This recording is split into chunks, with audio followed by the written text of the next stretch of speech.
Nintendo recently had an event. They showcased a whole bunch of games that are mostly indies, and I want to talk about my favorites. There's some really good ones in here that you're going to want to play. Trust me, let's talk about them. Where's my intro button?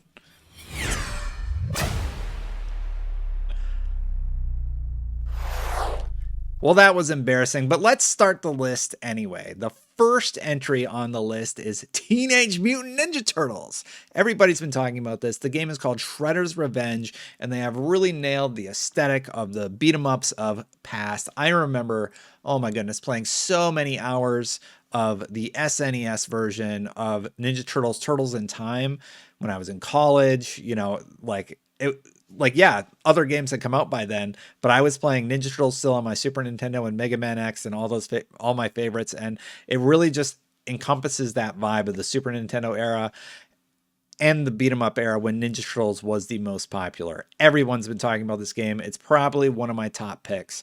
There's a lot on here that's probably going to surprise you for games that I'm really interested in, like the next one. There Is No Game was what it was called, and basically it looks to me like WarioWare 2021.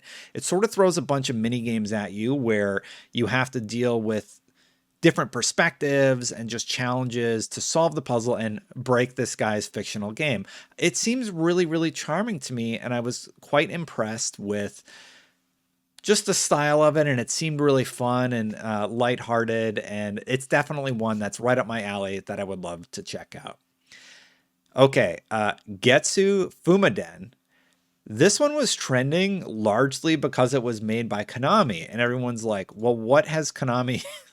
Everyone's wondering, what has Konami been doing lately? Well, now you know. I'm just trying to open it up here really quick. And what really surprised me about the game is that it looks really, really cool, first of all, and I hadn't heard about it. I'm going to be honest, I hadn't heard about it. It looks like a Ninja Gaiden sort of side-scrolling game, but like more of an advanced game. You beat people up. It has an interesting combo system, superpowers, things that like I would enjoy. It also looks really, really difficult. It's going to be interesting to try out. I like the art style a lot. I like the boss design that we got to see, and this was an old Konami game that has sort of been dormant for a really, really long time. And yeah, man, just checking it out. Everything about it looks really, really cool, and I am glad I turned off desktop audio on OBS. Whoops. Ooh, yeah, this one also surprised me. I just want to watch them again, so I'm like bringing them up. I should have did this. I apologize. Project Triangle Strategy looks really, really neat. Now, I know this one was announced before, and I'm really, really excited about Project Triangle Strategy. You know, it has that... Oh God, I just talked about in the previous video, Octopath Traveler sort of art style. I don't know much about the developer. I think it's from Square, but yep, it's just another, RPG style game that's right up my alley. And some of the effects and the art style looks absolutely stunning. Now, if you give me a good story with some of these cool RPG type powers and effects, yeah, I'm in. And the thing about a lot of these games are they're not Switch exclusive per se. So Project Triangle Strategy, Octopath Traveler originated on, Switch and eventually came to other platforms. So that could happen again. One that I didn't see get enough love, and I'm disappointed in y'all. Olly Olly. Olly Olly is this little skateboard game where you got to do like tricks and stuff and, figure out the puzzle. And Olly Olly looked really, really good. It's a new Olly Olly. And, it's pretty straightforward about what it is. It's like sort of like one of those endless runner games, but oh man, that I really, really enjoyed seeing a new Olly Olly entry. And I hope you are going to like it as much as I do when I play it. Okay. The next one's controversial. Skyward Sword HD. Look, I had to do the guided IGN. I know like about the motion controls and everything.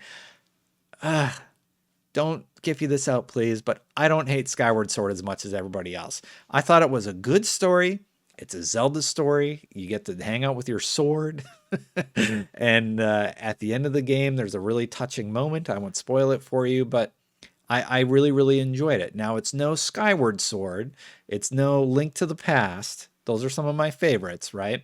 And yes, I know I didn't include the big one, but yeah, I really, really like Skyward Sword, and I'm really, really excited to play it again without having to wrestle with motion controls the whole time.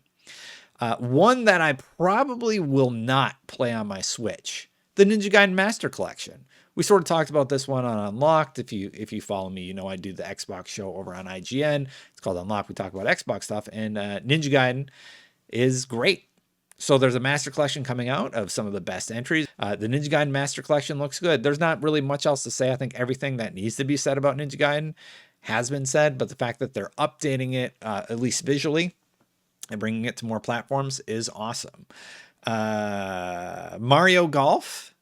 So this one was sort of on the list. I was like, oh, there's still great golf games out there, because I was just thinking about how, Sony doesn't really have a golf title anymore, and they had, I think it was Hot Shots Golf. I can't remember the one that they made, but they closed that studio. That was a bummer. Then I saw Mario Golf, and I was like, all right, Nintendo. Nintendo still got it going on.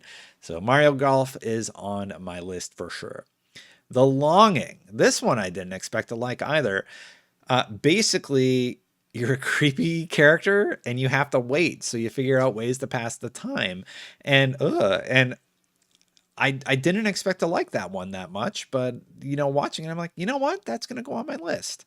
And then there was Never Yield. This is one of those infinite runner games, but I just really like the art style. Basically, you swipe down, swipe up to jump and everything like that. And there was that shooter with the banana in the marketing. I'm blanking on the name. You'll have to correct me in the comments below. I know you guys know it, but it was hugely popular, and maybe this one will be good, but not to that caliber. Now there's 4 that I put down that I either felt like didn't show enough or didn't quite sell me, but I am intrigued. And the first one you're going to be really surprised by. DC Superhero Girls Teen Power. I actually thought looked quite interesting, and it made me wonder, and I still need to Google this. Is this a series that I didn't know about? Because I like the art style. I think it's like a perfect tone for kids.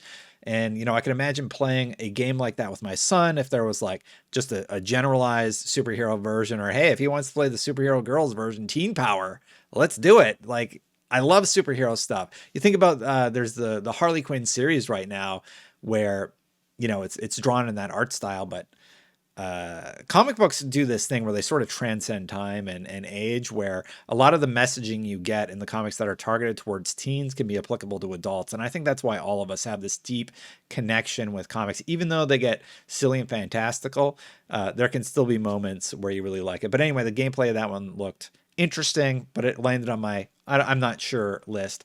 Another one I'm not sure about because we didn't really see anything is Star Wars Hunters. It's Star Wars. I assume you're a bounty hunter and you fight Jedi, but you didn't actually show anything. So I'm waiting on that one. Metopia, I was borderline interested in. It looks like an RPG. Like maybe I'm going to like it. I don't know. Sort of interested. Yeah. And then I was surprised not to hear much more about this, but Legend of Mana got an HD update. I do not have the rooted connection that a lot of you I'm sure do to Legend of Mana, so you'll have to let me know in the comments below if that's one that I should definitely check out, this remastered version, or if I should just play the original that's I probably have a copy of in storage somewhere.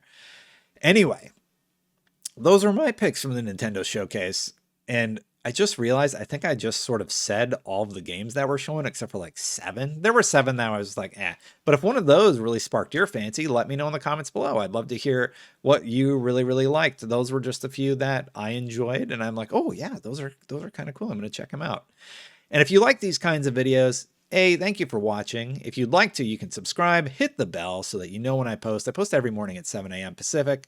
So, I'm sure you can do your time zone conversion and figure out when that is in your part of the world. Thank you for joining me. If you'd like to become a member, memberships are added to your YouTube account if you click that join button. Thank you to everybody who's become a member so far. It's small, but it's growing slowly, and I do really appreciate it very much.